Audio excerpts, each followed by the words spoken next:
My friend, I'd like to talk a little bit about Locrian. I hope this helps you in your music foundation.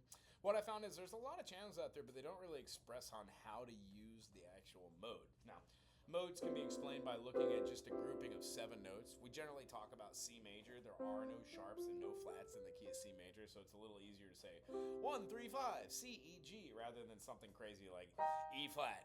Having to play 2 black notes and then one right in the middle, and where do you put your fingers, and yada, yada, yada. So we're going to teach you through the eyes of C major, but more importantly, I'm going to show you kind of how to use these in combination with a few other really cool musical ding-a-dings. C major, if we practice the C major scale and we just skip a note and go up, that gives us every single one of our modus. This happens in every key. When we do this, we're talking about having Ionian, Dorian, we're then talking about having Phrygian, and then we have Mixolydian, after Lydian, Mixolydian, Aeolian, then lastly, starting on the 7th scale position, in the key of C, we would have C, D, E, F, G, A, B. The triad that is created from that scale position is called a diminished chord because the stacking of its triad is made of 2 dyads that are both minor thirds. C to E is a major third. E to G, minor third. So when we have a dyad of a major third plus a minor third, we get a major chord. When we flippity-flop that third and we flatten the median or flatten the third, we then turn that major third into a minor third. So that changes the distance between this then, doesn't it? Minor third, major third, well, meet C minor. And then minor third, you betcha. That gives us a C diminished. And then lastly, for our triads, we have a major third plus a major third. That gives us an augmented. So taking that concept and tonicifying that B, we get B diminished. So B diminished, if you add a G, gives you a G7. Mixolydian and Locrian are super close, but then again, all modes of a key are super close. It just depends on where you highlight your melody and then how you utilize your half steps, meaning key of C, E and F, B and C. Thems is our minor tones. Therefore, when we're playing something like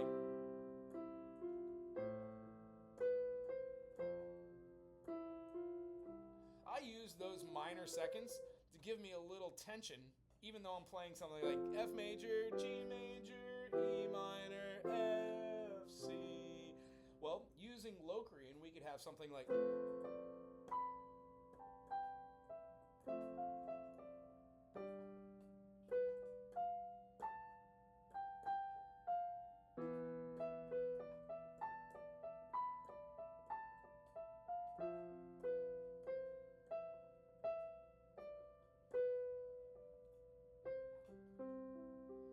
moving through allows us to build tension with whatever melody you're using. And then the meat and potatoes of the mode are going to be the half step. So wherever your half step resides, that's what you memorize. The kind of idea between this is there are only 7 notes. When we play our modes, they're either a whole step or a half step. So 3 of the major scales, like C major, F major, and G major, are major modes. The 3 minor chords are the minor modes. And then Locrian is also a minor mode, but it is more leaning towards a diminished run. What does that mean? I can't get into it here, but there are a plethora of things you could do with B, D, and F.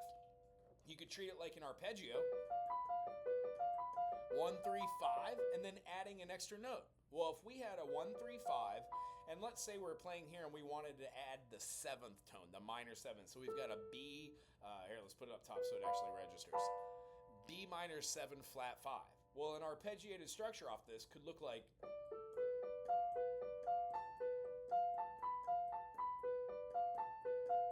and there's a multitude of things you're going to be able to do off of just these notes. You're taking the 3 notes and adding just the A.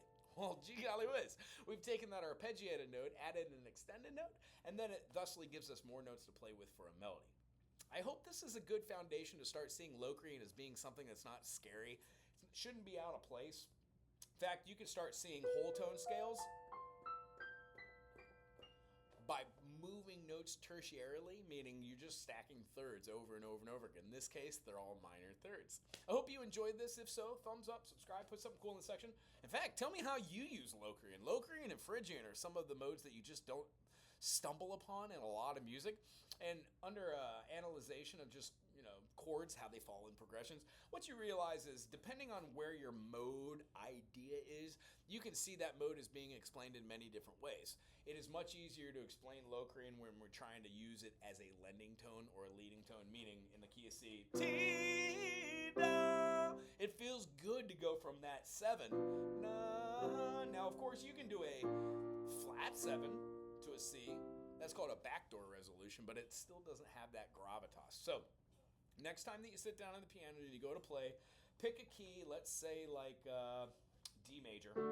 D major would have C sharp as its lending tone, right? So Locrian would be consistently D major, except we're not using D, E, F sharp, G, A, B, C sharp, D. We're using C, D, E, F sharp, G, A, B, C sharp. This feeling gives us that tension and release. Even if we're playing over the top of D,